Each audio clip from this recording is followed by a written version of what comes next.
Hi, good morning. And you guys are in for quite a treat, aren't you? Mama be looking great. Maps is coming up in a moment as well. Look out for her. Right now, though, let's do our message from the morning man. Now, sometimes I can be very pedantic. I get fussy over things not being done the right way, Example, I have a huge collection of over 5,000 movie DVDs. They're all organized in alphabetical order by title and cross-referenced by director, headline actor, and year of release. Yeah. Now, I used to get rather upset when someone took a DVD from my collection and didn't replace it at the exact spot they took it from. Now, whenever that happened and I started to rant about it, my ex would say to me, "Calm down. Imagine it was a stranger who had done this." Now, this always worked because, she was right. I wouldn't typically show my annoyance to a stranger, would I? I'd probably smile and just replace it myself. Another example, I grew up on the same university campus where my parents worked all their adult lives. Now, very often I would bump into students my parents had taught. And whenever I mentioned my surname to them, they would always say variations of the same thing. They would say, "Wow, your father is such a great lecturer." Or, "Wow, I remember everything your mother taught me." Or, "It must be so much fun living in the same house with her." Or, "If I had a dad like yours, learning would be so easy for me. You're so lucky." Very often I would look at them like they were crazy. My parents were not like that. As far as I was concerned, they were hard-nosed disciplinarians who never let me do anything fun and always made me regret every bad choice I ever made. Whatever wit, compassion, patience, and understanding these people were attributing to my parents, well, none of it had yet been seen in our house. Much like how we wear our best clothes when we're going out and walk around in a torn t-shirt at home, it seemed my parents turned on their charm for outsiders and saved the gritty reality for their kids and family members at home. The thing is, many of us tend to show our best face to the outside world and our worst habits to those we care about. But should it not be the other way around? Is it not those we love who should benefit from everything good about us? Why do we find it easier to offer a smile to someone we just met on the street than to one we see every morning at home? If you ask me, we've got it all backwards. Today, let's start a trend to right this wrong and start paying back those we love for the years that they've had to live with our cranky, moody, testy, snappy, impatient, foul-mouthed, bad-tempered cynicism. Give your wife a hug. Tell your kids a joke. Hold your sister's hand while you walk down the street. Tell your son how clever he is. Tell your daughter she's gorgeous. Whenever you feel like yelling, "What is wrong with you?" say, "I love you," instead. Treat your family a little more like you treat strangers. Heck, treat them better than you treat strangers. They will appreciate it, and they certainly deserve it. My name is Kojo Yankson, and the truest expression of love is not just how we feel, but how we behave towards each other. Good morning, Ghana.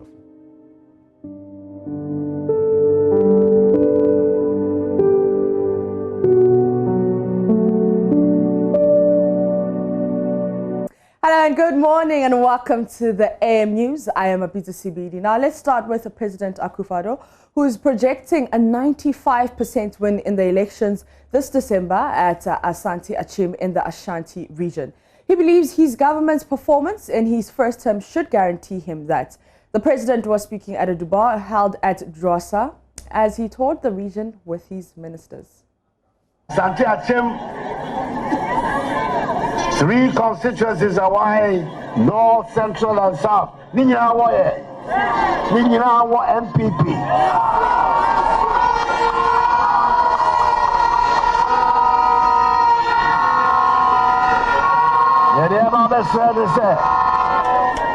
The better about the years 8 December, North, Central, South. Ninyina Embra MPP afa.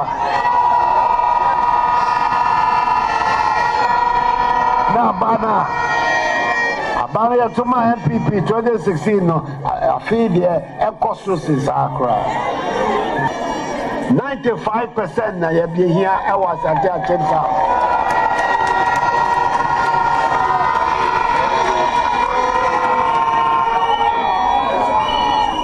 Chia ba wiya Ya de so de ba se de ba to woni no.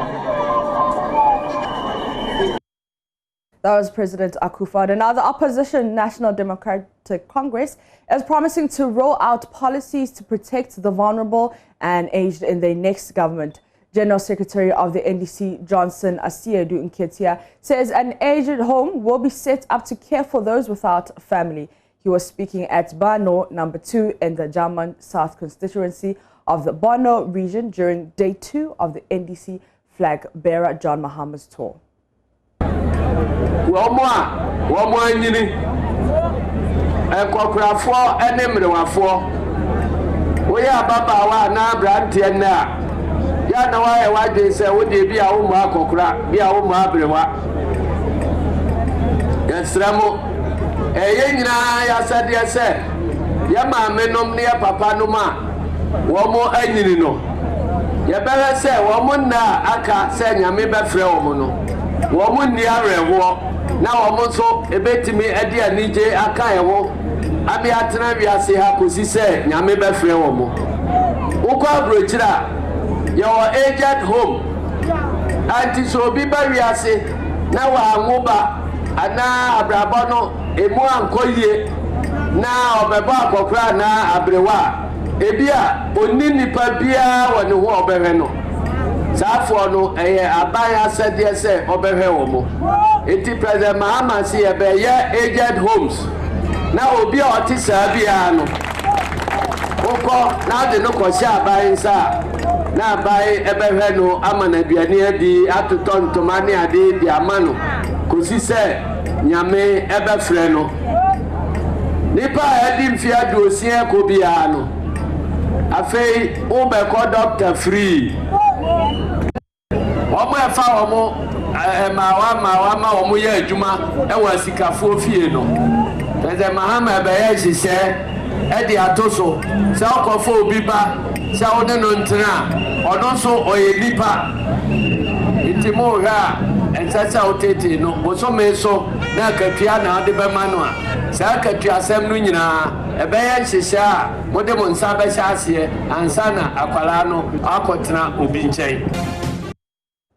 Now, government is assuring that efforts are ongoing to contain violent acts of individuals said to be seeking succession of the Volta region from Ghana, as it courts media support for their endeavor. The group has burned down a police station, seized weapons, and rampaged the STC yard at Ho to drum home their point.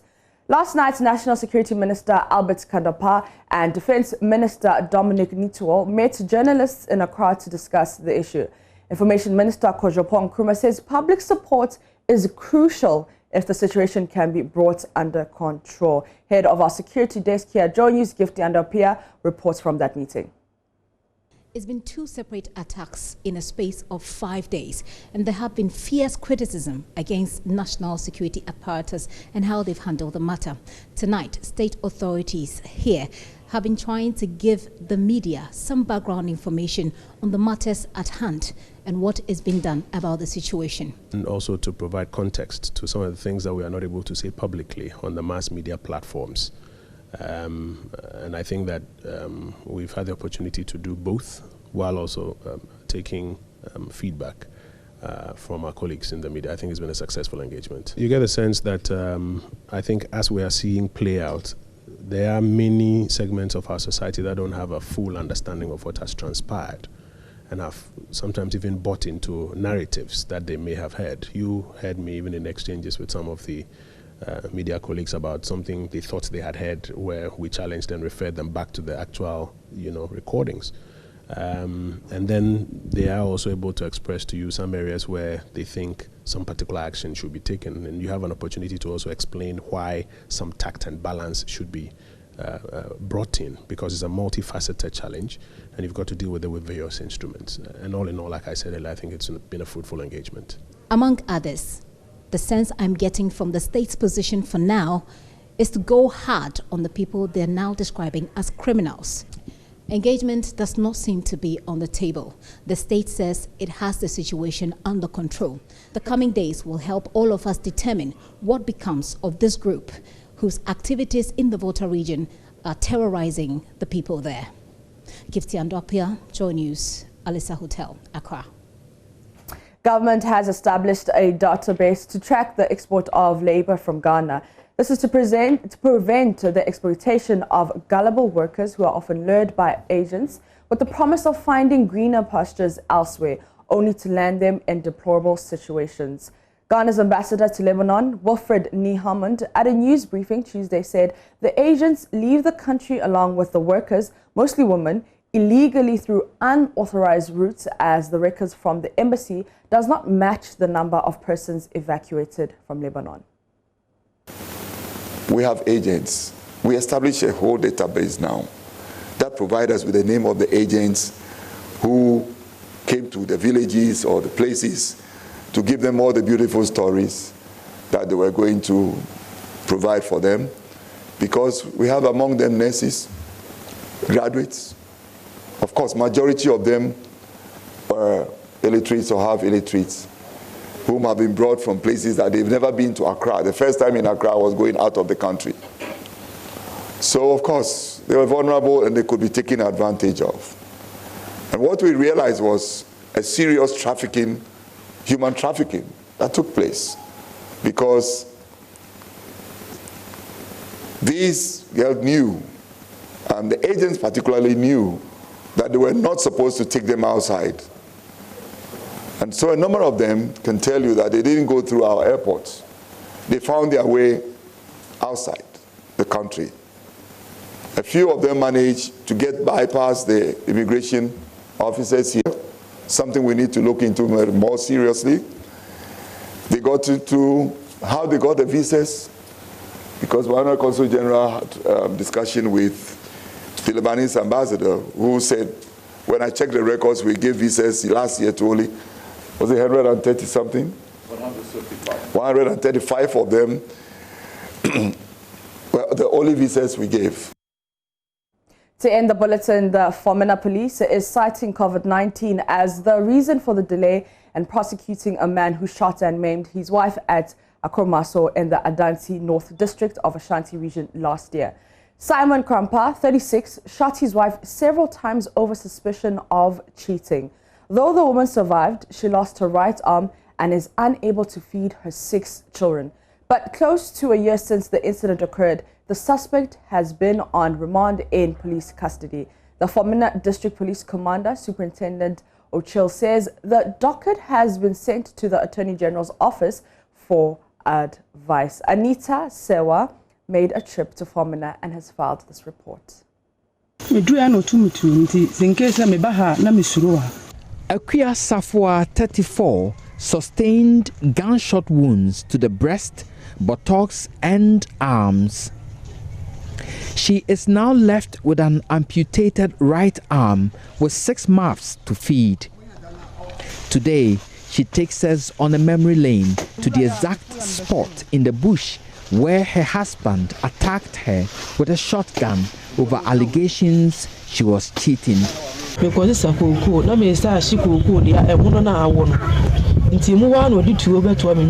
husband threatened to kill me with a gun at the farm. I quickly fled into the bush for safety, but he shot at me several times, leaving me unconscious. Her in-laws have abandoned her because she refuses to yield to their demands to settle the case out of court. She now depends on her aged father and her unemployed brother. I'm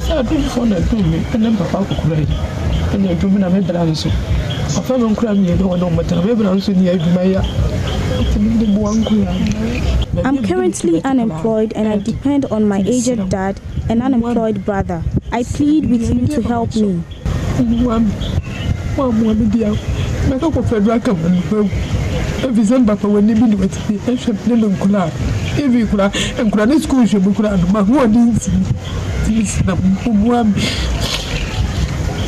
The suspect, Simon Krampa, 36, was arraigned before the Fomena Magistrate Court, presided over by Her Worship Cynthia Ajay Andy last year.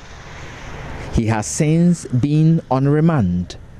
The single-barrel gun he allegedly used in the crime has been sent to the CID headquarters for ballistic examination.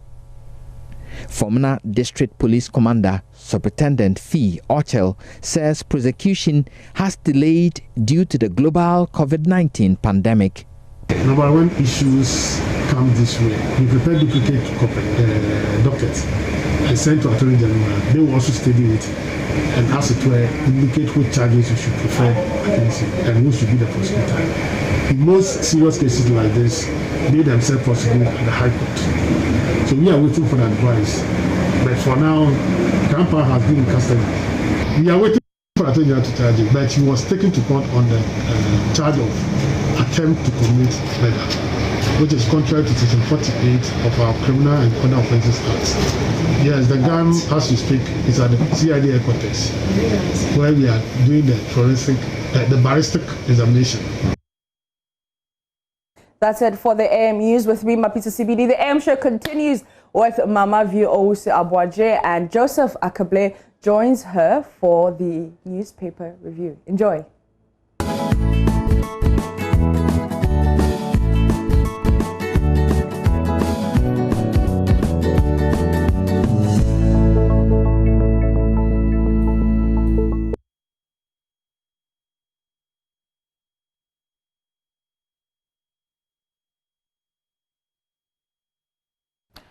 Well, you're welcome to the review segment here on our show, The AM Show. Want to say a very good morning to Professor John Japong, the Vice Chancellor of the University of Health and Allied Sciences. I know that you're glued. A very good morning to you, sir. I hope you're doing very well. He used to be at Legon, the premier university, and when they set up the University of Health and Allied Sciences, Prof was moved over there to assist. Give them a strong footing. So good morning to Prof. He used to be, we have a research, he used to be Pro-VC in charge of ORIT. It's a research wing of the university. Okay. It fell under him. Fantastic professor. But what's the stress on, he used to be with the premier university? I'm only stating facts. I'm sure if you get in touch with Prof, you'll agree. Good morning, Mamavi. Good morning, you too. Mischievous Joseph Akable, I hope you're well. I'm doing well. How about you? I'm okay. There's something you missed, you didn't tell us, happened in court last Friday with the Kennedy Japan case. I'm looking at the New Publisher newspaper, and the front page says, Judge begs Kennedy Japan over charge sheet anomaly. My confusion, though, is I see the Chief Justice, Kwesi Anini-Yeboah's picture with Kennedy Japan. So did he go to the Supreme Court or was that the High Court? No, this was at the High Court. It was a concern that the lawyers for Mr. Japan had raised, led by Kwame Jan. They had referred to a recent, if I can put it as recent, I mean, the case of the Republic versus Bafo Boni, where the court held that accused persons are entitled to all documents the prosecutor or state intends to use against them in the course of a trial. And so the point was being made that he was seeing the charge sheet in terms of the specific case against him for the first time in the courtroom. And so that was what he had concerns about. He didn't know the particulars of the offense against him. And so that was what the judge said, I mean, he was sorry about. But I don't know why they are putting an image of the Chief Justice there. Neither do I. The judge begging. Exactly. Neither do I think the judge did beg him. But, I mean, that's the angle the paper chooses to capture the story. So it relates to that issue about the charge sheet and how it had been made available to him in the courtroom and asking him to respond to it. So those were the issues there. Okay. All right. But they're back in court tomorrow, Thursday? Yes, the doctor is supposed to speak to the medical excuse duty that was handed to the court. He's supposed to explain what exactly the post-COVID-19 complications are. Okay. There's another story on the front page of the Publisher, the headline at least, that we've got an update on.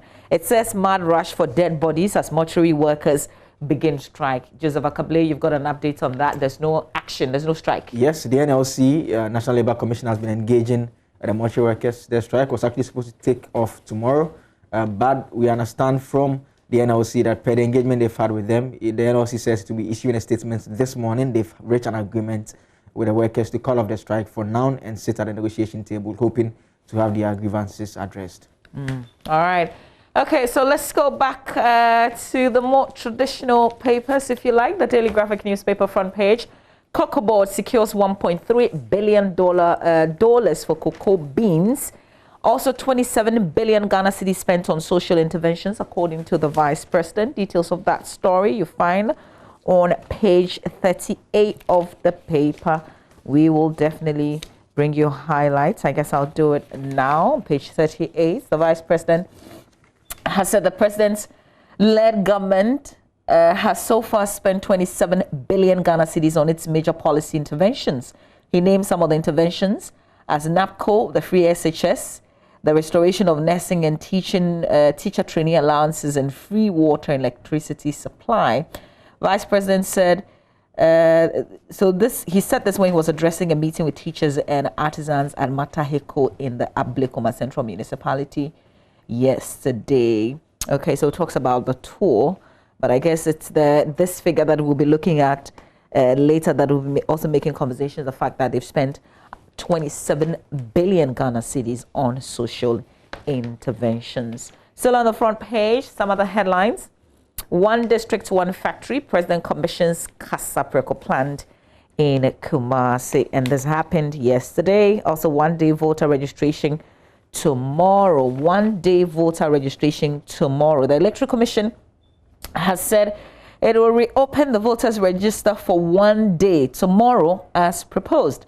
The exercise, which will take place in all the district offices of the EC in all the regions from 7 a.m. to 6 p.m., is intended to give opportunity to those who qualify but who, for one reason or another, were unable to register during the recently held registration exercise. This is in fulfillment of the electoral guidelines in Ghana that stipulates that a person may vote provided his or her name is in the certified register at least 60 days before the elections. It is expected that the process will be completed to meet the guidelines to enable the new batch of applicants to vote in the December 2020 poll. So this is the final window for you, I guess, if you haven't registered to vote in December.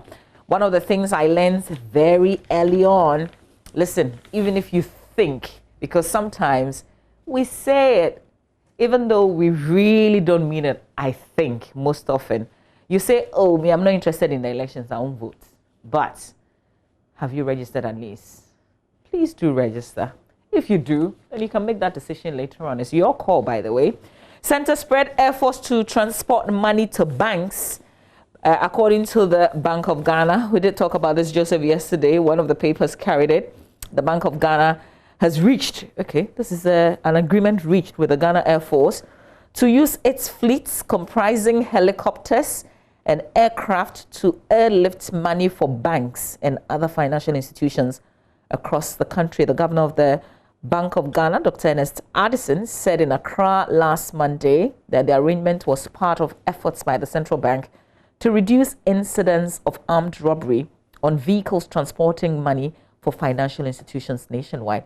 Still doesn't answer the question of where would the helicopter land if you're, say, taking the money to any of the banks on the ring road in Accra, for instance, or any of the banks in any of the other neighborhoods, maybe in the central business districts of Kumasi, for instance. Where will the helicopter land?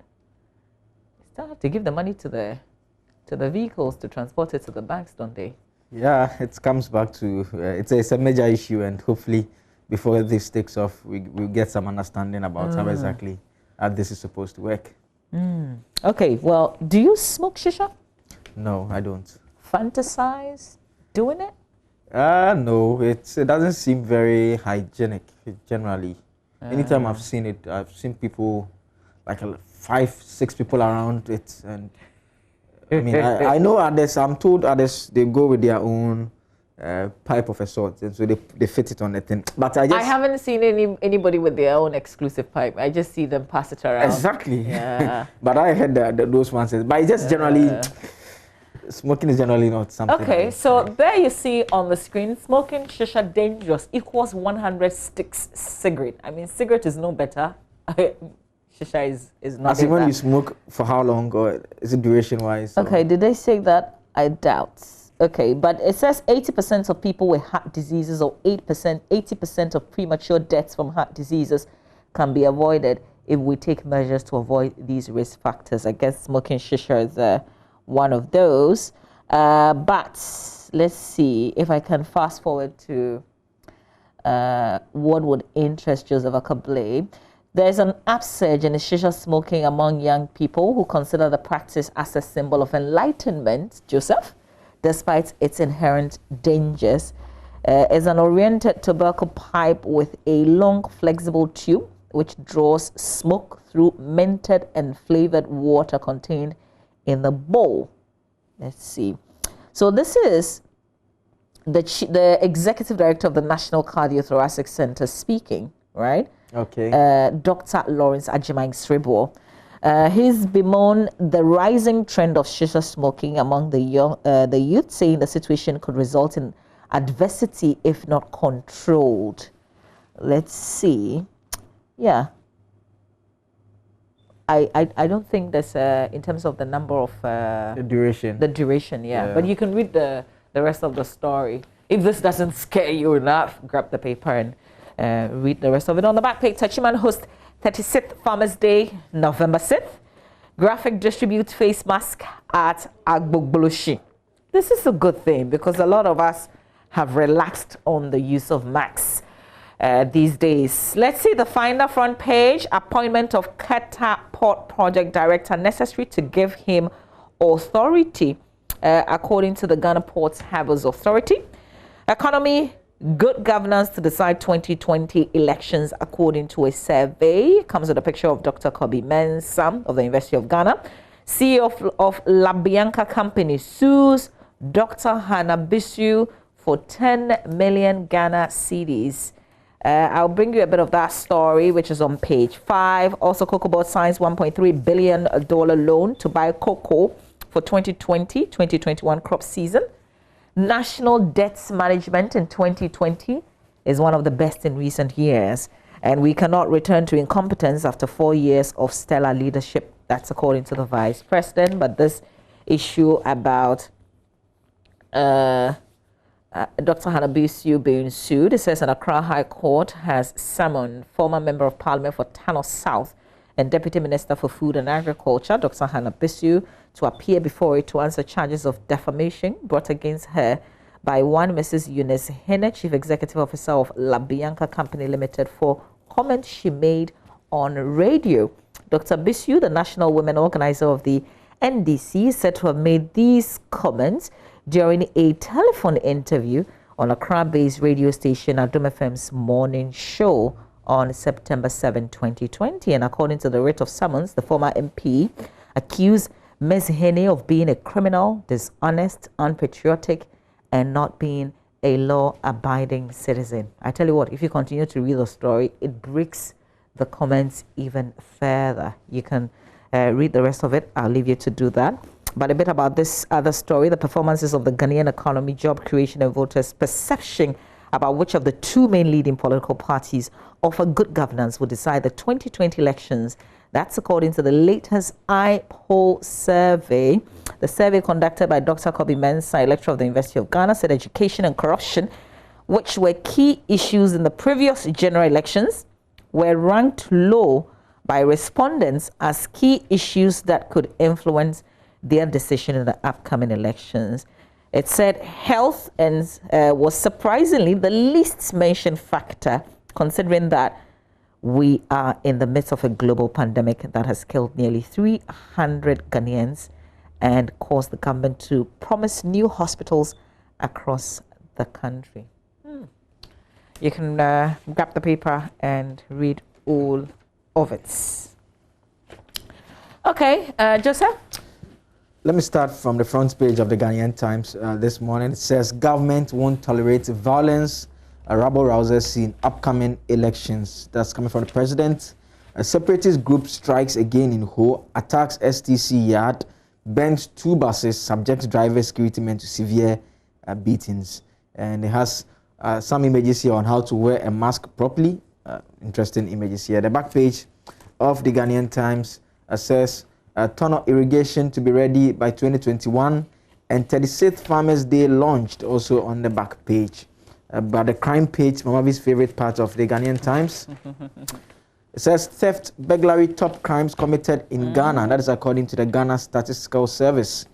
It says theft and burglary were the topmost crimes committed in about 2,770 communities across the country in May and June this year. This according to a survey conducted by the service. And so it goes on to make the point that while there was a general increase in criminal activities by 34.1%, localities in lockdown areas had the highest increase in crime rate, recording 47.1% of all the crimes committed within the period under consideration. So very interesting data there that during the lockdown, people were actually attacking people in their homes in the lockdown areas. And so it's very interesting. And there's also a bit about the domestic violence, you know. Well, just after it was lifted lightly, I engaged the DOFSU boss, and at the time they didn't quite have the records. Okay. So it didn't indicate that there was a rise. So I found this rather very interesting. It gives proper data to what has happened. Yeah. We're going to be sharing bits of it with you. Because you remember that during, well, we're still in the COVID period, except that for us in Ghana, we're recording low numbers. And so it's a bit quiet in terms of our conversations. But the talk outside in Europe, in America, on domestic violence was very loud. And there were people who were saying without data that it had increased in Ghana. Yeah. But of course, the state institutions who usually will compile this data or even have the records disputed that. But now we've got facts, to back that. Yes.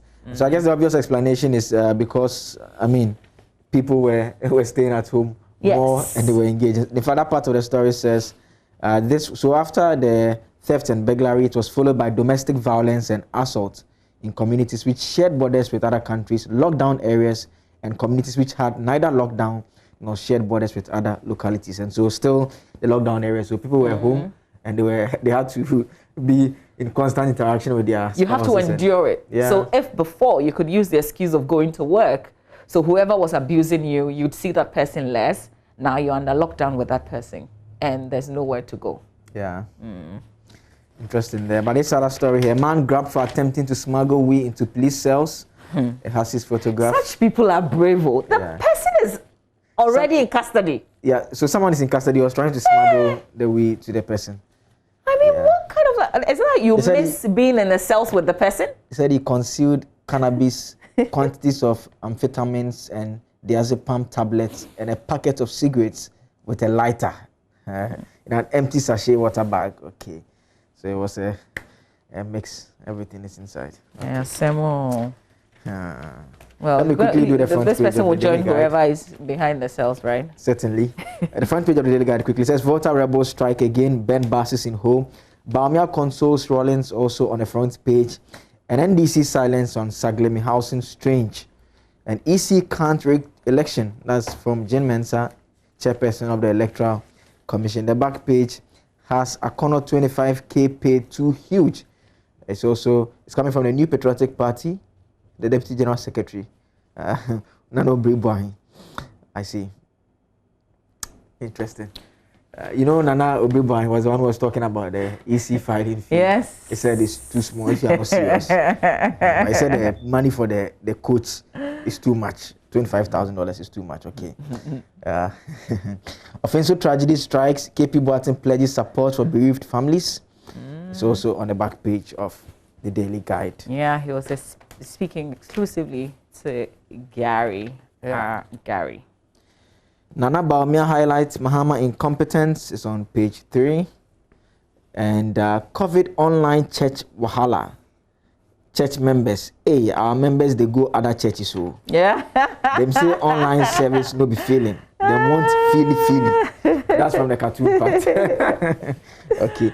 So they say people are, the churches that are doing the online, they are not getting members. The members are shifting to where they are actually obviously some churches are good with the online. I mean, they can make you feel like it's the physical in-church service. You get what I mean? Others who, of course, only started because of the COVID, the feeling won't be the same. So if they can get the right feeling in another church, why are you concerned about the fact that you don't have more members? If your members are still following the word and they are receiving grace, that's what you should be excited about, not be fighting over members, but they're still in church. Well, that's what. Just not your church. What you are saying is what it's supposed to be. But it's still the Church of Christ. That's what it's supposed to be. But we know that churches. Okay, you let me not go there. No, go there. Let them sue you. They thrive on membership, obviously. It's there's a whole lot of, I mean. Yeah, but that's the thing. See, on membership, do you care what the effect on the members, or you just want to see the numbers in the church? Like, you just want to see that you're recording numbers? They do care, but it's an added on to have a lot of members. I mean, because the church obviously has bills to pay if they are running online services. In fact, I saw a post during the lockdown era. Someone was saying that the online, they give them mobile money accounts. Sometimes at the end of service, they check the mobile money account and no notification. But meanwhile, they've announced it and asked the members to pay their offering. But they are not selling their offering. I mean, things are not the same. People have lost their jobs. The church is buying data to stream the service and make it available to the members. I think I side with the church. We appreciate that, but things are also not the same. There are quite a number of us who are not working. Yeah. Yeah. So. But Akosia says people want the church fili. So that is the situation. The final paper, the Business and Financial Times, interested in this headline: 90% of local businesses see sales decline due to COVID-19. If sales have declined, then Joseph, what am I giving back? What am I putting into that church mobile money that they're advertising? Yeah. So this is new data released by the Ghana Statistical Service, which has revealed that the coronavirus pandemic led to a significant decline of sales in about 90% of local businesses surveyed in 2,770 localities in the country from May to June 2020. There's further breakdown of this in the Business and Financial Times.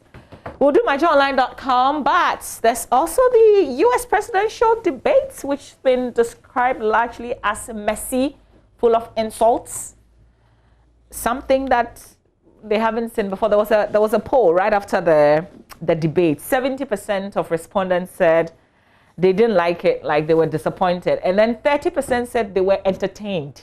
So it's either you were entertained or not. 70% said no, 30% said it was funny. Well, we were sleeping, maybe most of us, when that debate was underway. So we got on the BBC, and here's what we can share from their site. Oh, you think this was just something that happened? I mean, the whole thing was full of this. Insults sometimes. I think Joe Biden called President Trump a clown at some point and asked him to shut up. And this is why people have been calling for the debates to happen here in Ghana. I mean, we love debates. Don't we enjoy debates? We want to see the two leading candidates or two individuals who want to be elected. Yeah. I mean, on the same podium, respond to each other directly. It's a contest of ideas. Absolutely. I mean, we shouldn't shy away from debates. Yeah, here's another leg of it, though. Enjoy this one, too. You don't want to moderate this session, Joseph Akable. What's this? Chaotic. Not at Very all. Messy. I just feel a lot of it is instigated by Mr. Trump. All the highlights I've seen, he always seems to have, even before the debate, he has always been hitting at Mr. Biden, making a point that, I mean, Sleepy Joe and all those things. Yeah. He calls him there. His son. Yeah, but people are also looking at it and saying that, I mean, they can't believe that this is a debate they are watching in the United States of America. I mean, you're not going to see.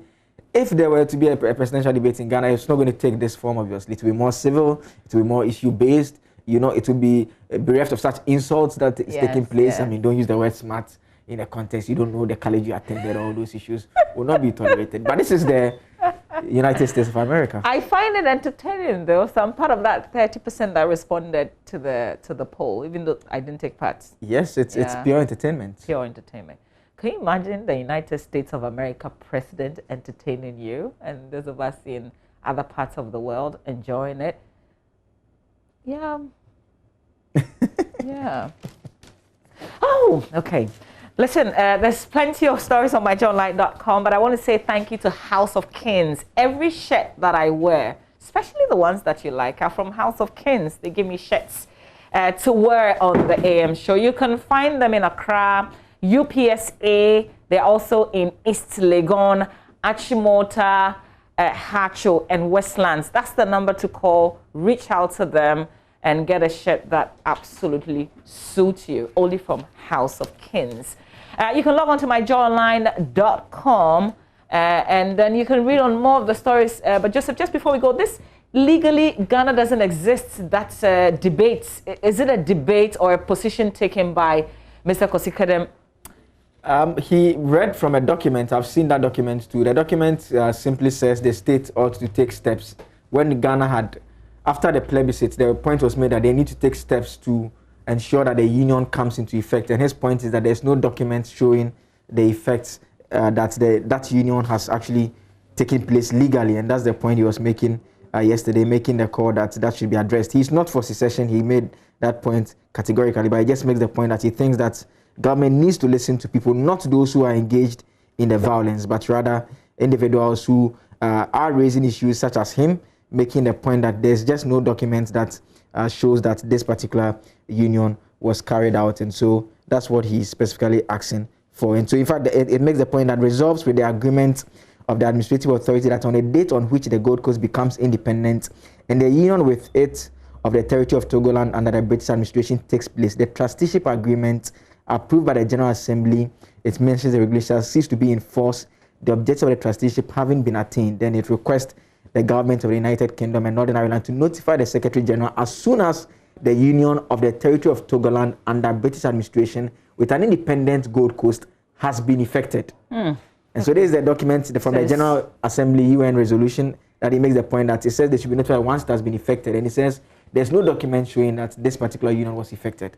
And that's the argument he is making. Okay, but this is not the basis for what's happening today. I'm not sure that's the argument that he's making. Yes, and so he's saying that those who are actually making the argument, they don't understand the issues. But this is what he thinks is the issue, but it's not a basis for secession. Okay. It's just something that needs to be addressed. Okay. All right. So you can read the rest of it. Also, one thing that came out from the, this is Mr. Martin Amidu. It's also on myjournline.com. Please get on it and read it on the Japan deal. He says, pull brakes on IPO, produce outstanding documents. Special prosecutor to Finance Ministry. Also one of the issues that broke yesterday. That's it for our review. Happy birthday to Stella Kumia Odami of Kwabenya. May you age graciously and be a blessing to many. We love you dearly, from your children, your grandchildren, immediate and extended family and friends. Joseph, thank you for the review. Stay with us. Ore Kwampov. Yesterday I said Chelsea was going to lose, right? And they did. No apologies if you're a Chelsea fan. We just want to show you highlights of that game and how you lost. The new goalkeeper is terrible. We don't. At penalties. At penalties. You couldn't and this is the result. Stay with us.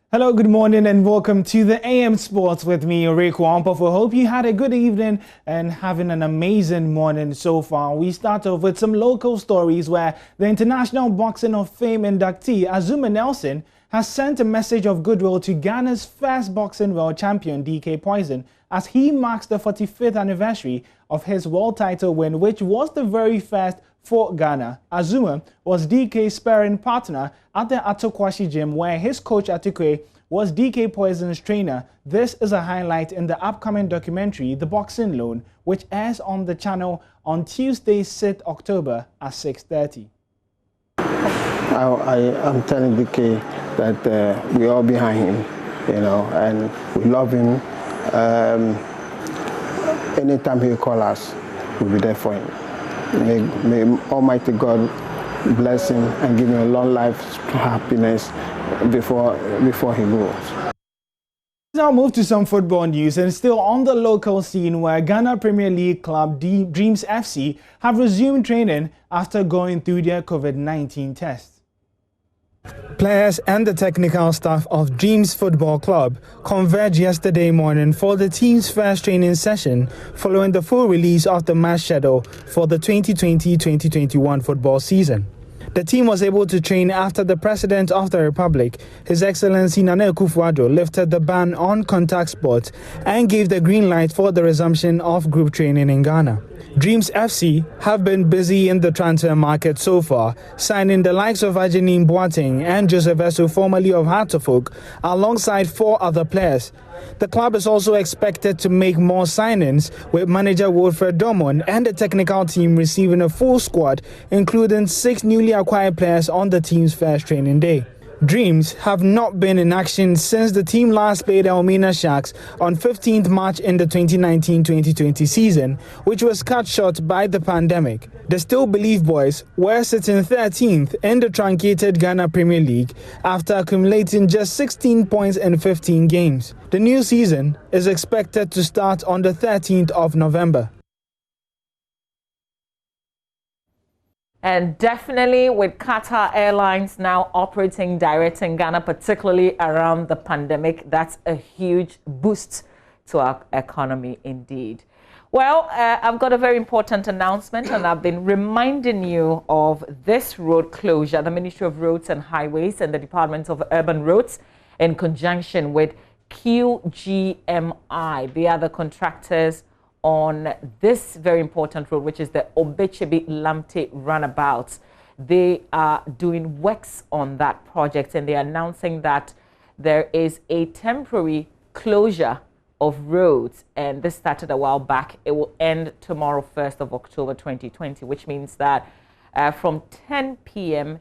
every evening till 8 a.m. the following day, you can have access to that portion. This is to enable the contractor launch the metallic beams for the construction of the interchange. Affected traffic will be diverted to ply alternate routes within the area. Motorists are entreated to follow the directional signages that will be placed at vantage points on the approaches to the runabout, and they apologize for any inconvenience caused. But right now, that portion of the road is accessible, except that later in the evening at 10 p.m., it won't be. Okay, now our next conversation is with the Ministry of Monitoring and Evaluation. If you've kept your eye on that ministry particularly, if you've also joined the conversation in terms of how useful it has been or not, you can send us your thoughts on the show. And then also, they had a results fair yesterday where the DVLA and the Bets and Debts Registry updated on service delivery. If you monitored that, you've got questions on the back of that. My guest is Mr. William Kwesi Sabi. He's Deputy Minister, Ministry of Monitoring Evaluation, also a Member of Parliament. Good morning to you, sir. Thank you very much for being here. The ministry was set up in 2011. No, 2017. Oh, 2017. We are very young. Yes, but you've been battling off with the issue of whether or not the ministry is useful. And there's Muntaka Mubarak in Parliament who also raised the issue of how unnecessary the ministry, the establishment of the ministry is. Just to remind us again what your mandate is, your core mandate. Thank you very much, and good morning to your viewers. I think the Ministry of Monitoring and Evaluation has had a lot of questions over this, not only from Honorable Muntaka, but from others. So I'll take advantage to also explain why we exist, or even why we were established. The Ministry of Monitoring and Evaluation was established in 2017 by the current president, His Excellency Nana Akufo-Addo. Now, what people should know at first, from the beginning, what I want to establish is that when government or governance of the country is given to anybody or any party, they come with their agenda, and with the agenda, strategies are adopted to be able to implement or execute the agenda. The current government came with what we call the Transformational Agenda. What it means is that the president aimed at transforming Ghana from its status to a higher level. And to be able to do that, government came out with a lot of implementation strategies, which we call flagship programs or development interventions. There are a lot of them, about 16 to 17 of them. These include free SHS, one district, one factory, one village, one dam, etc., which many people are aware as of now. Now, to be able to effectively deliver and to be effectively to be able to track performance, the government established the Ministry of Monitoring and Evaluation. So what we do specifically, in the first place, is to track the implementation of these interventions and be able to update government on how far or otherwise we've been to. The other aspect of it is also to identify bottlenecks and be able to help actually modify projects when necessary, or also come out with strategies to improve upon implementation. The ministry has been, the mandate is to extend beyond these flagship programs to institute the culture of monitoring and evaluation in all the ministries and public agencies. This is because it's been realized that monitoring and evaluation play a very key role in any project or program implementation. Indeed, research has shown, sorry for that, research has shown that if you are able to do good monitoring and evaluation, you are able to reduce cost of project implementation by about 35 to 40%. That is, projects without monitoring and evaluation actually can increase your cost of operation. Indeed, this is why monitoring and evaluation has existed ever since. What many people didn't know, monitoring and evaluation has been part of our governance, and however, it was existing in the presidency as a unit. It is this government who actually elevated monitoring and evaluation to the ministerial status, and indeed made it a cabinet ministry, considering the importance it rules in government achieving, it plays in government achieving its objectives and goals. Okay, so can I just break a bit of what you've said down in terms of the role that you play in these social interventions, for instance? So if we take free SHS, because we know there's the Ghana Education Service, there's also the Ministry of Education. Yes. So what is your role specifically in terms of what you're monitoring and what you are evaluating and what your recommendations have been? Yeah, let me say that before the implementation of the free senior high school, the Ministry of Monitoring and Evaluation sat down with the Ministry of Education to develop what we call a framework for implementation. So we needed to come out with, establish the goals and objectives, we needed to come out with strategies or activities to be implemented with timelines, resources needed, and able to come up with even indicators and those things. In fact, we did it for all the flagship programs, and we came out with a document we call the Government Resource Framework. But because you're specifically talking of free SHS, that's what I'm doing now. Now, after we've done that, what we've been doing is periodically, then we go back to how far they have gone using the framework we have drawn, because they are not supposed to deviate from the framework, because it's like we have sat down and drawn something like an implementation plan. So any deviation means that we are not also going by, or we are not likely to achieve what has been. So we track the implementation, give them feedback in terms of reporting, and in fact we don't do the monitoring or the tracking behind them. We do it with them. Okay. Then so that they are involved, because one of the objective of the ministry, one of the rules or the objectives, rules of the ministry is also to ensure that we train people in government agencies to be able to do effective monitoring and evaluation. So as part of our training, we do this with the implementing agencies. So when we do this and we identify any challenges, we then say that how do we, because the framework is just a plan, and you cannot assume that everything will be smoothly done. So if we, on practical basis, we are finding some challenges, we then look at how best do we surmount these challenges, and then we come out with something like improvement plans. Okay. Then we work towards that. Is this something that you share with us generally as citizens? No, the details of such things do not come out. We don't put it in the public domain. In fact, that is one thing people have blamed us of, and they are saying that they don't hear of us. And it's one of the reasons why maybe people like Honorable Muntaka were saying that we are useless. What is happening is that the Ministry of Maritime Development more or less is like an internal strengthening mechanism for implementation of programs. Now, if I identify issues of implementation or implementation challenges, it is not in the interest of the public to know challenges, but it's the interest of the implementer to actually know what to do to improve upon. Of course, if things have become so difficult and they have to make their challenges known to the public, it's because of this that we are doing that. And that one, it behoves on the implementing agency. That's the ministry. That is why, if you realize, when the numbers were overwhelming at some point in time, after the first year of implementation of the senior high school, it became clear that the numbers were coming up to the extent that we couldn't have absorbed all the students into one academic year or one stream.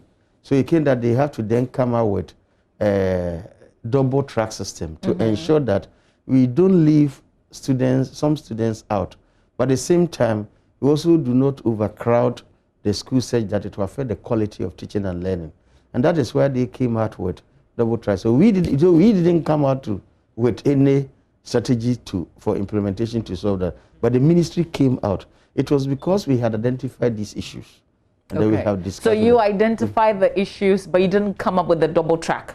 No. Okay. The implementation agency does. That's why it was the Ministry of Education that came out with this kind of strategy as a means of overcoming the issue of overcrowding or, let me say, excessive subscription. Okay. Because so many students were coming to the extent that, and it was difficult to just tell somebody that no, you don't have an opportunity. It's difficult, so they have to find out. I get a sense that a lot of what you do will not be known to us because it's more backdoor. Yes, more backdoor. In fact, the scenes. But what we do is so the ministry reports directly to the president and cabinet. Okay. We don't report. We don't come out to the general public because I said it in trees somewhere that if you say Montesen Tomago, that is when internal issues are dealt with internally. You don't go out to tell others, especially when they cannot do anything about what you're observing. You tell the relevant body. So normally we present our reports to the president and to cabinet, and then it's not a secret thing. That's what I'm saying. Okay. In fact, all ministers or cabinet ministers are there together with the president, vice president. Then we present the results on each of the programs, and then we discuss them. Questions are raised, and then we come out with what do we do then to improve upon the situation, so that doesn't become something like you are doing it behind that person, or it's not an accusation, it's not a fault finding. It's about determining or coming out with challenges and then coming out with possible solutions. Okay. So to us, it's government. It must be done. And government has determined that it must be done. We have identified that the objective is good. It's going to help Ghanaians. Therefore, it must by all means be done. So if there are challenges, we should find means of identifying the challenges and come up with strategies to implement such that Ghanaians benefit. Okay. There were rumors before that you're also evaluating the work of ministers. Ministers of states. Yeah, I think that I like the way you put it, rumors. That is not it. That becomes something like an HR function. Trying to evaluate the performance of the ministers themselves becomes like performance management. We are not doing that. We are actually doing monitoring evaluation of the projects that have been implemented. So so what we do is about what we know you are doing. We have sat down and agreed with you as how it should be done. That we are more or less assisting you to implement. Ours is more of support.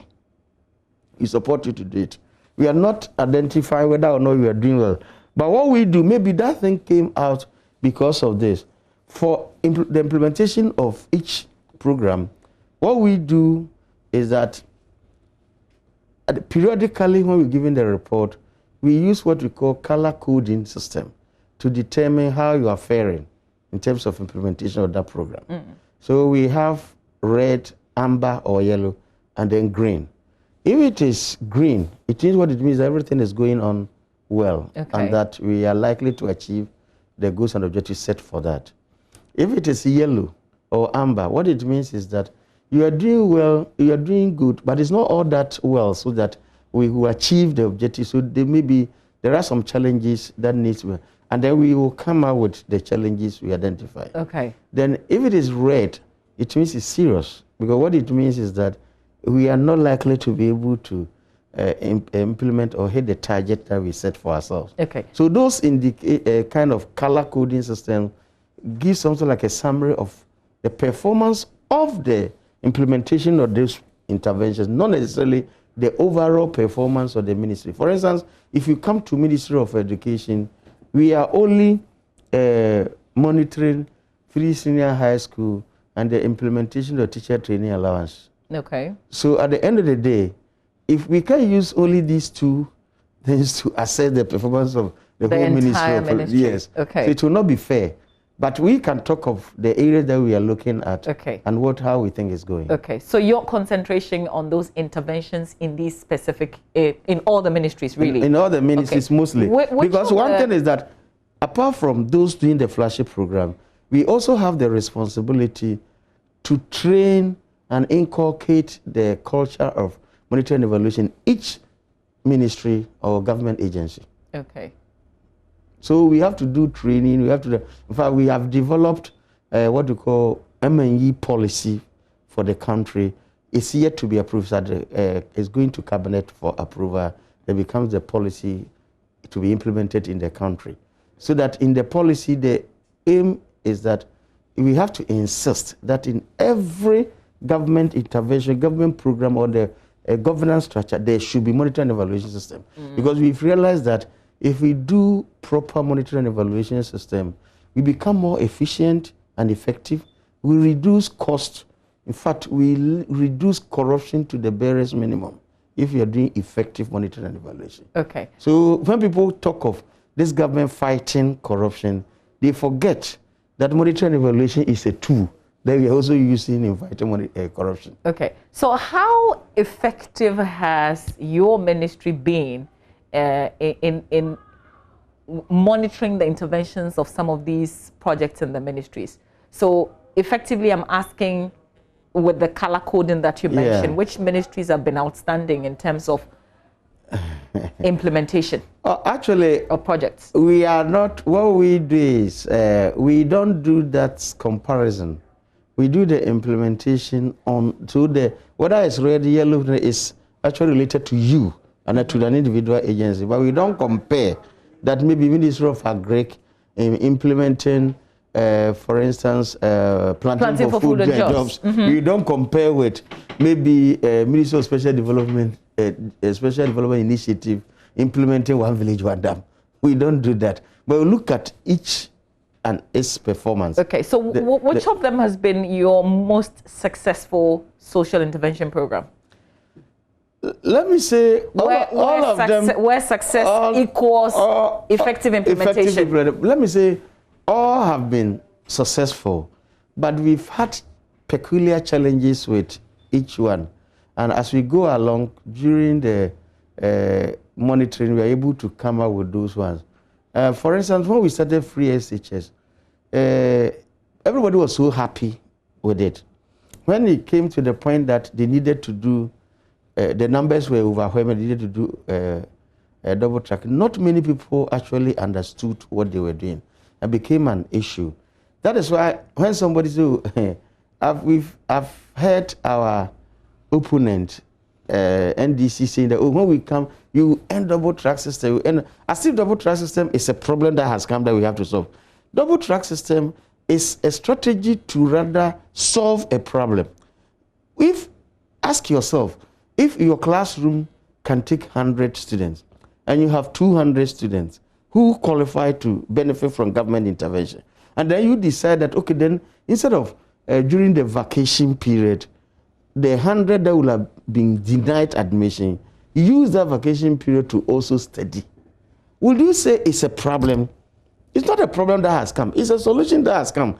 But maybe if it is, we don't find that to be a very pleasant situation, because for us, as I have said, it is a solution to a problem we are trying to. Then we find another way of going about it, or trying to see. That is why the ministry said, oh, it's a gradual stage of maybe solving the problem, that we will move out of it. So when issues of that nature come, I would say it's a challenge that came, and this was a strategy to solve it. Okay. So we don't come out to say it's a problem. Now, what I'm doing in terms of how successful or whatever it has been, that's why I'm bringing this kind of, because what we are doing is, as you're tracking implementation, you are identifying issues and then solving them. For me, from where I sit as at the Ministry of Monitoring and Evaluation, I'll say all has been successful. Okay. Just that each one has its own peculiar challenges. For instance, one village, one dam. There was so much noise, whether it's the beginning of this year or late part of like that. They are doing dugouts and not dams and those issues. Now we needed to clarify the issue from our monitoring and evaluation.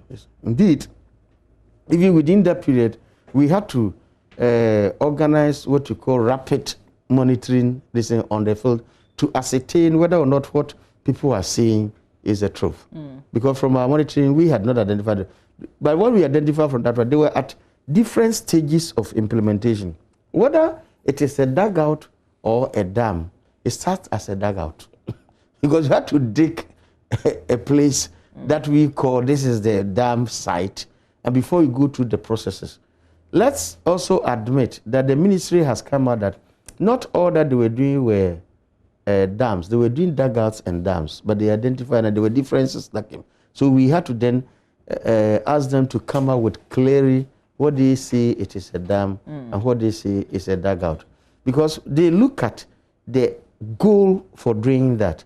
Then they look at what particular point in time, what can be done to solve the problem at the time. So you cannot say that because this particular one didn't meet your expectation, maybe it is not right. But it is meeting the goal or the objective for which that intervention was done. Let me also ask the direct link with the results fair and your ministry. Good. What's the connection? Yeah, the results fair is actually organized by the Ministry of Monitoring and Evaluation. The reason we do that results is one of our mandate is to ensure interaction with the citizenry. Government interventions should not be implemented in isolation. They are doing it for the people. So at some point in time, first of all, we need to get feedback from the general public on what has been done, how they see it. We need to also assess what we have done, what has been the effect or the results on the people. Because for us, when it comes to monitoring and evaluation, we are not just interested in good implementation or something has been put in. We ask, and so what? When it was implemented well, what happened? Because the objective of it was not to say that somebody has implemented the program well. We are looking at the effect it has had on the people. The effect it has had on the people. So we actually have to sit down and identify the effect and then bring it out, because many people don't even know, but they don't actually realize it. Sometimes somebody says, until you are very hungry, you don't know that lack of food in the house is a challenge. so when the food is already always there, you don't even see the importance. So when you do that, you have to draw people's attention that this has been done. And this is why maybe you are finding this or you are not finding this particular challenge. So the result here is emphasizing the impact of those interventions or activities on the lives of the people. Is it always positive? You definitely can have some negative impact, but that is not our aim. For us, we see that one as a challenge of implementation, and therefore it needs to be corrected if there should be any negative impact. But if you're doing a fair assessment of a policy that has been implemented, you should also put up the negative impacts. Oh yeah, that's what I'm saying, that I wouldn't like to term it negative impact, but I see it as a challenge of implementation. That is why this results fair, we always make it interactive. We take comments, contributions, and questions from the whole Ghanaian population.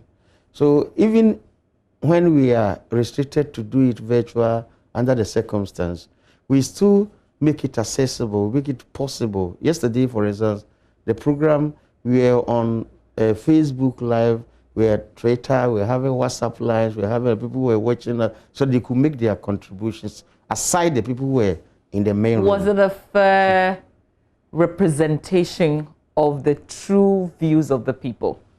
Because the fact is, you're a government agency. I mean, you are a ministry of a government. Yes. So there's that perception sometimes that this could also be organized to make it look all positive, when really people have reservations. Yeah. Indeed, one thing with monitoring and evaluation, that is why the president is particular about it. In monitoring and evaluation, you can't lie. You can't stage it, in the sense that you are talking of something that has been done, which is there, and you are commenting or getting feedback about it. So it's very difficult to stage it or dramatize it. You need people to come up with the... For instance, yesterday's fair, we had comments from all over the country. We didn't know the people were... Even when we closed, I would say, oh, I'm happy, because we had comments from Brekum, Bono region, we have comments from Takrade, we have comments from Kekus, we have comments from Uho, we have comments from Tema and Accra here. So it became a national... For me, that gives me the idea that we are covering the whole country. At least it's an indication. So we don't know who is where calling, because it was on Facebook wall. People were writing. So which ministries featured yesterday? We featured a Ministry of Local Government, Ministry of Foreign Affairs and Regional Integration, and then Ministry of Transport. Okay. However, we didn't feature the whole ministry. We feature some specific programs that were in place. So it was their agencies. Some of the agencies that actually were highlighted. Okay. So for Ministry of Local Government, we featured birth and death certificate. Then when it comes to Ministry of Foreign Affairs, it was passport issues. And then when it comes to Ministry of Transport, we dealt with DVLA. Okay. We selected these. Well, I will ask why, because I know that these are public service delivery centers. We call them frontline service delivery. They interact with almost 80 to 90, 100% of the Ghanaian population, because everybody born in Ghana is supposed to be registered, and when you die, you're supposed to be registered. So and yesterday I learned something. Later I said it was that, do you know this important documentation in your life? You are not involved, because at the time you are born, you cannot do the registration. It has to be your parents. And when you die, you are not there to do the registration. Somebody else has to do it. They are very important. The second thing is, we all know the challenges people face in the acquisition of passports. In Ghana, it came to a point that people could apply for passports 6 months, 1 year, and they'll be followed. They will not even get it. And sometimes they even gave up. Some years back, I could even, passport office were making some announcement. People were not coming for the passports. Somebody had passport thrown out. They had to even ban some of them. This is because people had followed passport for 2-3 years. When they don't get, they give up and they leave it. Similar to DVLA, getting your driving license or vehicle registration, you have to go through what we call guru boys. And then they will come and charge you something that will cost you about 200, 300 cedis. You either pay maybe 1,500 or 1,000 cedis, but you get a receipt for 300. So this, as part of a program to improve the services from these people, the government of Ghana came out with a program called Public Sector, how do you call it? Review for results. Okay. It's like a reform for results project. Public sector review or reform for Results project. And it is check details of that for me, please. PSRRP, and it's being sponsored by the World Bank.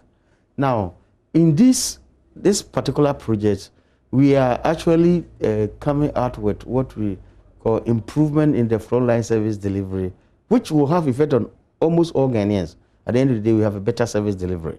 And then we, the Ministry of Monitoring and Evaluation, in fact, we are playing two roles. We are implementing agency ourselves, but we also, part of the project is to install the monitoring and evaluation system across government. And we are supposed to also do monitoring and evaluation on the implementation of the program. So yesterday, we actually showcased these three to demonstrate what they have done so far for the past 3 years that we came into government. I'm interested in the births and deaths registry. Yes. What is different about them today? The difference about them today is that, one, as it came out yesterday, birth and death registry is not the old birth and death registry that we know. People were usually, until recently, but we still have the challenge, but people will not even go for birth certificates until they need it for other things. For instance, if you needed to do to go for passport, for instance, you have to go for your birth cert. And people were usually, if you have to go sometime travel or do certain things, they require that they'll go. But now we've been able to instill in people at least they need. It's part of the education. They need to do birth registration and death registration. As part of what we realized that they have this challenge. People are not doing because their services were in itself not attractive to people there. Because when you go to even the offices of the birth and death registry, the manual system they've been using, now we've been able to come up, we are trying to digitize what they are doing and making it easy for one to access and linking their services that, because at first people could register, somebody could register in my hometown, Wemfie, in Doma, get birth certificate. At some point in time, when he can't find it, and he comes to Accra, he can just register here and get another birth certificate. Yes. So the same person has, and then when he moves to Tamale, he needs it to do that. You can't do that today? Yes, the system is linked, that if you do that, it will show that you have birth cert. So you only need to, if you have missed it, you go for what we call extract. And then it will be extracted and do or copies for you. Okay. The birth and death registry is now, we are, through this program, we are resourcing them with over 100 motorbikes, about 10 vehicles, other computers, and to be able to do this work effectively.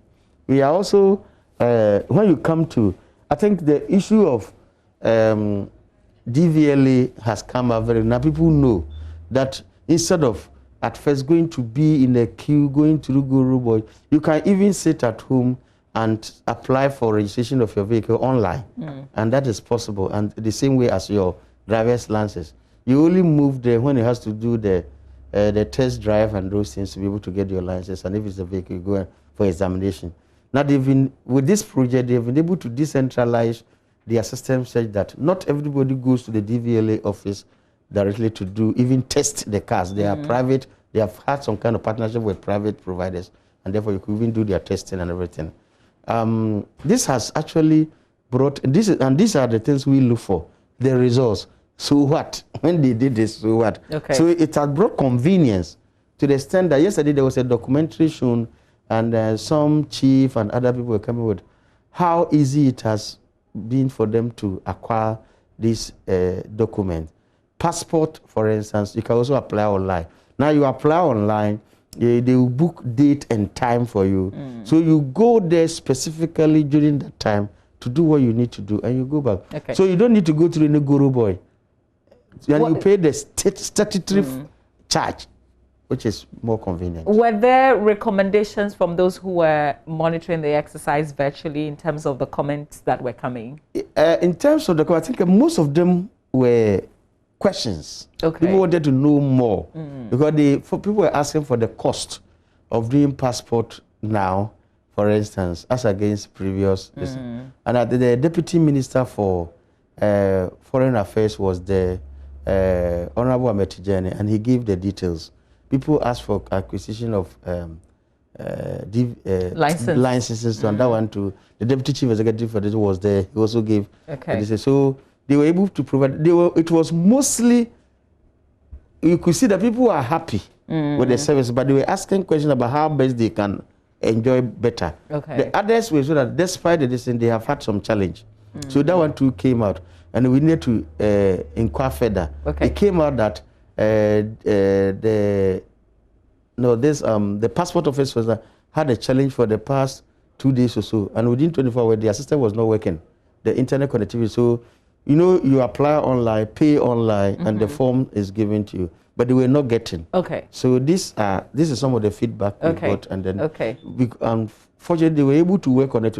I think even today, it should not happen. So what do you do with the outcome of a fair like that? It goes into improvement in the implementation of the programs. For instance, the comments we get, we put all of them together, and then it is given to the implementing agencies. These are the issues that came out during the fair that you need to address. Okay. And then we also use that to modify, or let me say, update the framework we are using to implement the project, so that if there are issues that require special attention, we make it a requirement in the implementation, which we will be monitoring to see to it that you are actually tackling those issues, so that people will be happy. In wrapping up the conversation, just want to ask what is next for the ministry after this results fair yesterday? Yeah, after this results fair, first of all, the agencies that have been involved, we are going to sit down and look at their results framework. We need to revise based upon the comments and inputs that we have received from the general public, so that, as I said, implementation will reflect on people's desire. We are also looking at other areas that we have not been able to do the result. In fact, the PSRRP involves about 16... The public sector reform for results for results first, yes. So thanks for the software. The tips are too many. It involves about 16 different agencies, ministries and agencies. So far, we've been able to come at some of them, not all of them. In fact, there's another group that even involves us, ourselves. What we call the good governance. We have to look at governance system itself in this country, how it's going. And then we will come out with that. So we are aiming at possibly organizing a fair on that one too. So we'll be able to come out with issues at those areas too, so that we can improve upon that. The idea is that we are doing something that requires improvement. Improvement cannot be done at one particular stage. Say, I have done improvement, I have finished. So we will be continuing doing this, getting feedback and listening. In fact, we are going to do another general one, what we call Listening Ghana. That one is not going to be a particular institution. You're doing all this before election 2020? Hopefully, the Listening Ghana should be done before election. Okay. Possibly by next month. Okay. What we are looking at is, and let me say, we are not doing this because of elections. We are giving us a form of good governance system, so that we give feedback to government as to what needs to be done. Okay. So what we are going to do now is we give the chance to the general public. That one, we move to the public. We ask you to give us feedback on these issues. Of course, it will be moderated. And we got something like questionnaire, sometimes we have something like group discussions to get feedback from people as to what needs to be improved. Okay. And they get suggestions for improvement. Okay. All right. Well, we wait for that. And the governance monitoring that you mentioned, it will also be good because, and I've just picked the Finder newspaper, where it's been said that the economy good governance is to decide the 2020 elections. That's according to a survey conducted by Dr. Kobe Mensah, who's with the University of Ghana. So we wait to see the bit about the governance. Yes. But I thank you so much for your time. Thank you for this conversation and the understanding that you bring, I guess, for those of us who have been monitoring as well, in terms of your work, because otherwise... Those monitoring the monitoring. Exactly. And let me say thank you too for the opportunity to come, because we don't usually get a chance to explain issues of this nature. And that is why many people say that the Ministry of Monitoring and Evaluation should be scratched. I think after listening to us, many people will form there that it's not really, we wouldn't say this ministry is not necessary. Just share really some financial budgets with us and we'll give you more of the opportunities. That is very good. We'll try as much as possible. And we apologize for not maybe coming out so much as people wanted. However, it was done for a purpose because, as I said, our work was not meant for giving out to the public what we have identified. It was meant for giving out to the government for them to improve upon performance. All right. It's because we've done this well that we are asking that they should give us 4 more years. So we'll be able to do more because with what no government has ever done, a government that subjects itself to the assessment of the people. We see that only during elections. But this government has set a whole monitoring and evaluation system. Look at what I'm doing. Give me feedback. If anything is going on, let me do that. So it's just a sign of. Wow. So give 4 more years to Nana, and he will do better and more. We thank you for your time this morning. My guest, a Deputy Minister of Ministry Monitoring Evaluation, but who is also Member of Parliament for Doma East Constituency in the Bono Ahafo region. Stay with us. Up next, our conversation on the National Science and Maths Quiz.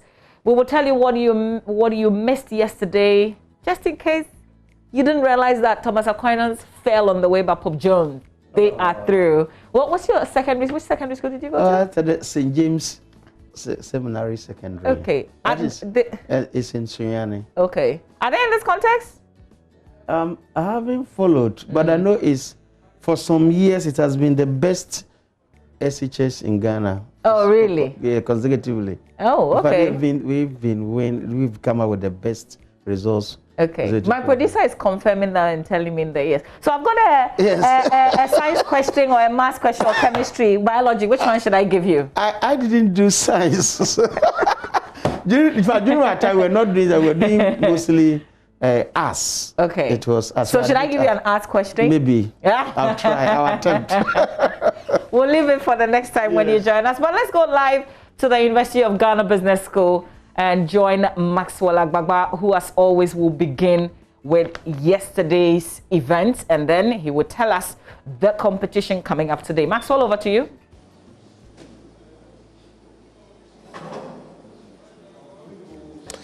Thank you very much, Mama V. As you rightly mentioned, yes, we had a contest yesterday, the contest that everyone, was looking forward to. Before we get into that, though, let me just say that our coverage of the National Science and Maths Quiz is made possible by Bright SHS in Kukuntumi, providing quality education in the Eastern region and in Ghana. Our coverage is also made possible by Adonko Hand Sanitizer, Korompo through they say, and then Adonko Next Level Energy Drink, and then DBS Roofing Papa Fie. Let's start off with the conversation that got everyone, talking yesterday. At the end of it, it got Thomas Aquinas actually trending on Twitter. It also got Prempeh College trending on Twitter. It got Old Tom trending on Twitter. The trolling, we'll talk about it later. But I have someone here who's going to help me with discussions on assessment of the contest. He has been on that stage before. He has seen it all. In the year 2017, he was in the grand finale with St. Thomas Aquinas and then at Desadel College. He beat them to win that trophy. And 2017 NSMQ winner, Wanda Safo Ansan, is here. Wanda, you're welcome to the show. Thank you. Now, let's talk briefly about, that 2017 experience. Then we'll talk about the contest that happened yesterday. Tell me, in 2017, when you won that contest, that grand finale at the National Theatre, what was the feeling like? Okay, I would like to say good morning to everyone watching or listening. So the feeling was good. It was good. At first, it was quite bittersweet because we were leading by 8 points before the last round. And to see that the way Aquinas were taking the riddles, it took a part of the joy. Because winning with that, we were quite relaxed, you see. So when they got near like that, we won, but then we had to convince ourselves that we won well. So for the first part, it was not that pleasant. But then when the trophy comes, joy comes. So it was good to see the victory. Wow. They took a part of the joy, but we were happy in the end. Tell me all the good things that came your way after winning the trophy. Did you guys get a chance to meet the president? Yeah. Oh, okay. Actually, the first to meet the president. Yes. So I met so many people. I met the Asante Heneyotunfo. I met President Kufuor, ex-President Kufuor. I met. Oh, he went to Prempeh College. Yes. Okay. Yes. So I met the president of Ghana too. I met a lot of notable old boys who are also great men. So the experience was good. Not to talk about how you are walking across the street and then everybody knows your name and all that. So it was good. It was good. Yeah. Interesting. You are now studying medicine, here at the University of Ghana. Tell me what the experience has been like also here at the University of Ghana. Yeah, I mean, over the years, the recognition has just been reserved to those who watched me on stage or those who were in my badge of SHS or around that period. Yeah. So at first, let me start with the beginning. In the beginning, yes, a lot of people knew me. Yeah. But as time goes on, we get new stars like Kissy and Newton coming in. So yeah, it's good to Newton. I'm sure Newton has taken over from you. Yes. Yes, but I did have my fair share, so so it was good. And then you see, you get a lot of people having this perception about you that you are someone they can look up to. So that alone was motivation for me to live right. So I think that it was a positive impact on me. It was a positive impact, yeah. But the most fascinating thing about your win is the fact that your father, also won for Prempeh College in 1994, I hear. 96. Tell me more about that. Okay, well, I actually didn't know. He's good at keeping secrets. So when I chose Prempeh College, I actually initially wanted to go to Presec. Okay. Yes, but he convinced me to go to Prempeh College. So he took me there, after the school selection was over. Took me to Prempeh College and took me to see a certain picture at the administration block. And there was this guy who looked like me. Oh, wow. Who was holding a trophy. And that was the first time that I got to know. So going into the school, I had that in my mind. If my father is a legend here, then why can't I also be? Wow. Yeah. So one thing that I did was that I didn't want to be comfortable with his victory or even the victory of my seniors in 2015. Actually, when they won in 2015, I never held their trophy.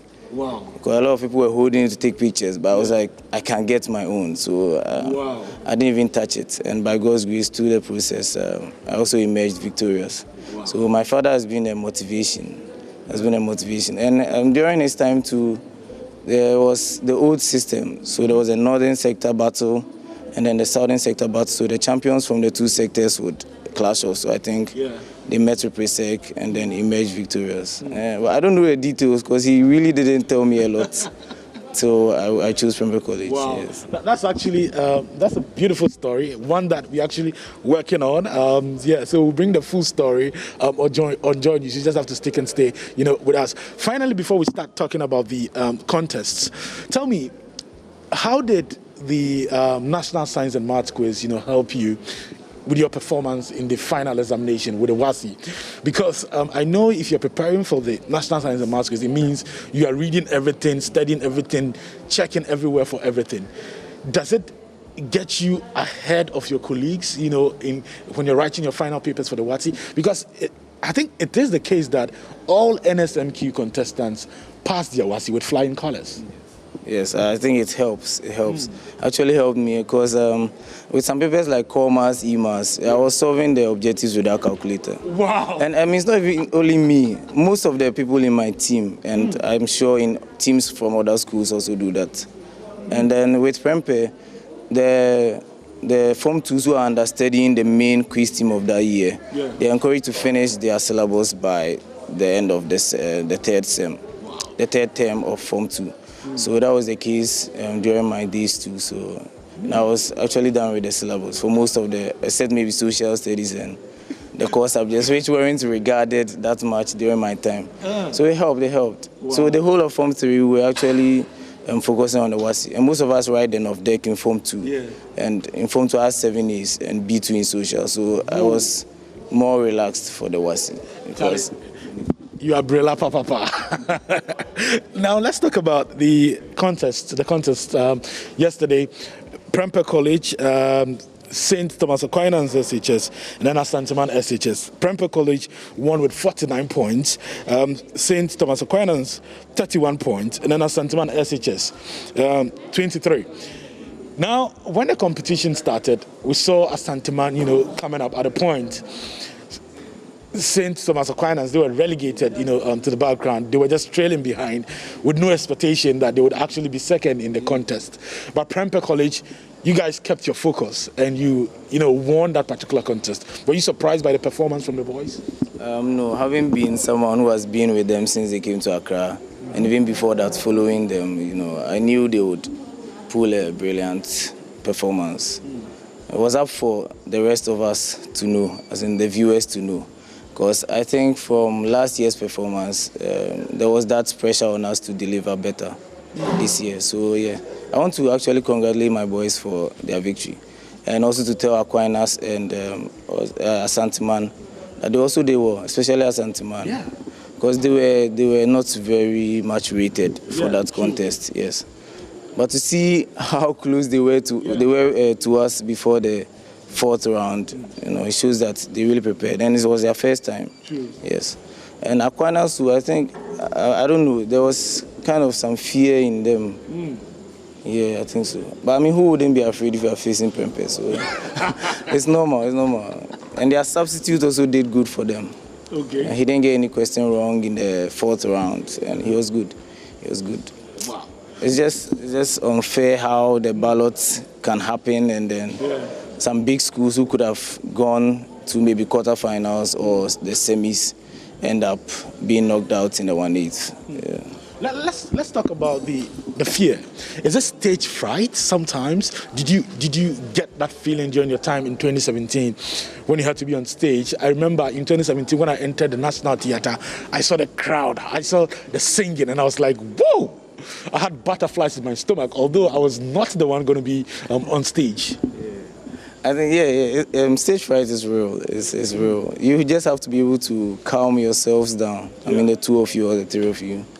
Because, I mean, looking at all the people who want you to deliver and those who want you to fail. Exactly. To put some, a lot of people want you to fail too. So to put some pressure on you, you can be shaking visibly. You can't even write. So all those things happen. But one thing that I like is how the quiz mistress comes around. When she's talking to you, asking for your name, she asks you whether you are tensed, and then she advises you that you need just a little bit tension. That's what she told us during that time. Just a little bit, but not too much. So she cools us down, and then we get to know that, actually the quiz is between me, my pal beside me, and then the quiz mistress. So that makes everything easy. But then stage fright is normal. It's normal. What is it about people who want you to fail? And people want you to fail Opoku Wari and then Prempeh College. We saw that when Opoku Wari School came up against Agogo State College.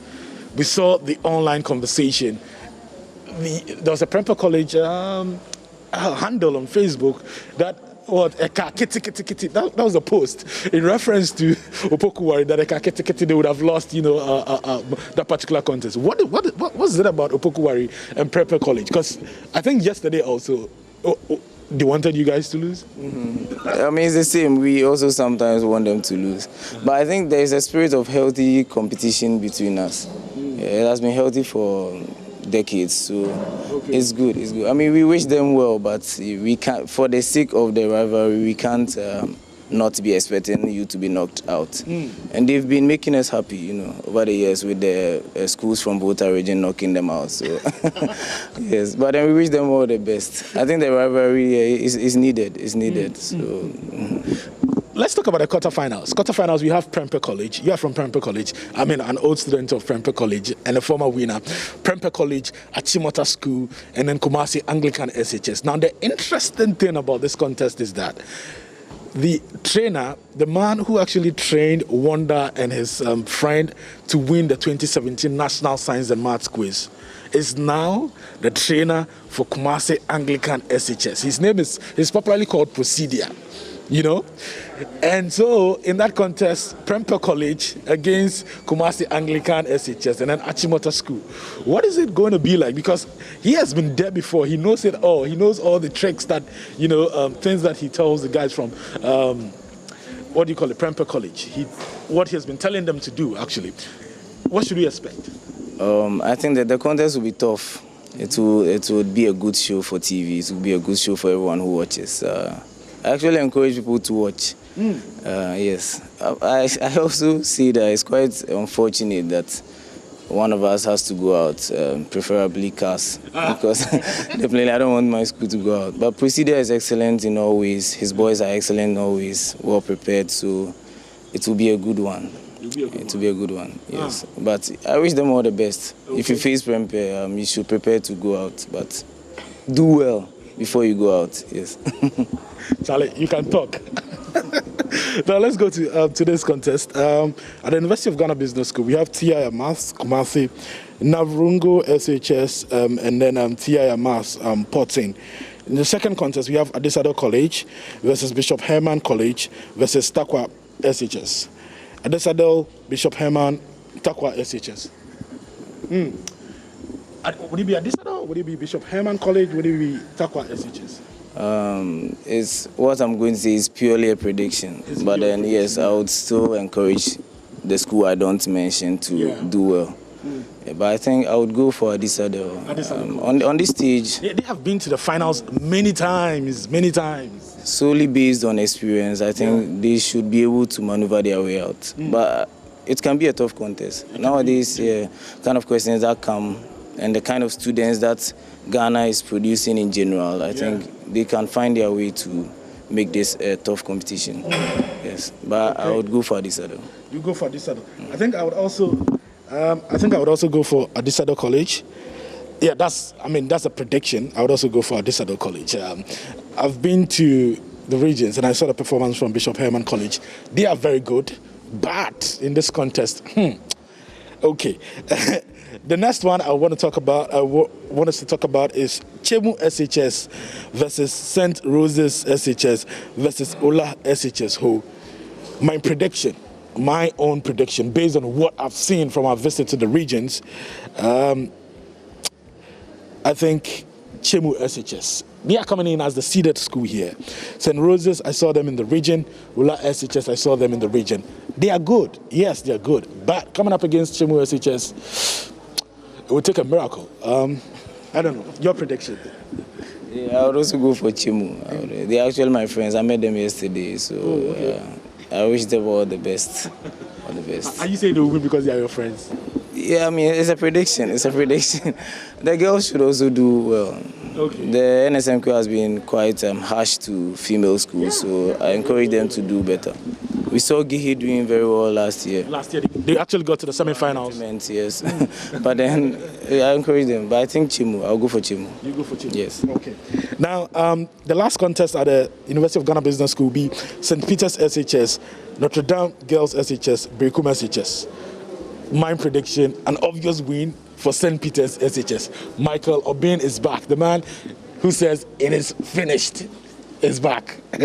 So, your prediction, St. Peter's SHS, Notre Dame Girls SHS, Brekum SHS? I'll go for St. Peter's. It's a no-brainer. It's a no-brainer. So I think, having had that experience last year, it places in my head. Yeah. True. And it will be nice to see him facing off with my boys.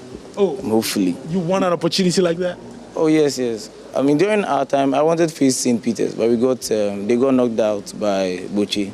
What, you wanted to beat them that bad? Gadasu, yeah, I wanted Gadasu because yes, he showed to be very good. So yes. Okay. Sure. And then we have Kumasi Academy versus Infansipim School versus St. Mary's SHS. Kumasi Academy is the seeded school here. You would think that Infansipim is a seeded school, but no, Infansipim is not a seeded school. It is Kumasi Academy. Infansipim last year 2019 competition got kicked out by St. Augustine's College. What's your prediction? Kumasi Academy, Infansipim School, St. Mary's SHS?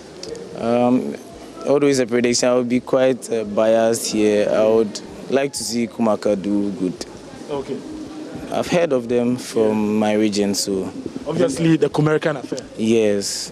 This year, they've balloted so that most Kumasi schools are facing off with each other, so most of our seeded schools are going out, so I would like to see. And I think Kumaka, they are good. They would be good enough to do that. Abuchi should stand their grounds. They've been a giant in this show, so I think they can also win. Okay. This one, I don't want to predict. Kumaka, Infant's Pims, and Mary's SHS. Now, Tamale SHS, or 32 SHS, Armed Forces SHS. I'm sure you go for Osei-Tutu. Also from Kumasi, right? Yeah. From the Ashanti region, I should say. Yeah, not really. I think this one I'll go for Tamale SHS. You go for Tamale SHS. Interesting. The last one, Pando SHS versus Apam SHS versus Inquitia Presby SHS. Well, I don't really follow any of the three schools. So which one is seeded? Okay, let me check and give you the one that's seeded. Yeah, Apam. So we saw Apam. We saw Apam actually at the what do you call it? At the regional qualifier. Okay, so and then Inquitia Presby also, they were at the. Then I think it's Pando. Yeah, you want to go for Pando SHS? I'll go for Apam. You go for Apam? Yeah. Okay. Apam put up a very good show during the regional qualifiers. I was there, with them. I think their points were in the 50s or, yeah. They were in about the 50s, so they're really a good side. Anyway, I want to say a big thank you to you, Wanda, Safo and Safo, for joining us on the show. Wanda actually helped the Prempeh College team to win the 2017 National Science and Maths Quiz, and he has been helping the current crop, of contestants. And he joined me here today to discuss their win and also look at how far they're going to go, in the competition. Remember that our coverage of the National Science and Maths Quiz is made possible once again by Bright SHS. Bright SHS in Kukuruntumi, providing very, quality and affordable education. It's also made possible by Adonko Next Level Energy Drink, and then Adonko Hand Sanitizer, and then DBS Roofing Papa Fie. So at this point, we take a break. We come back and we have more on the AM show.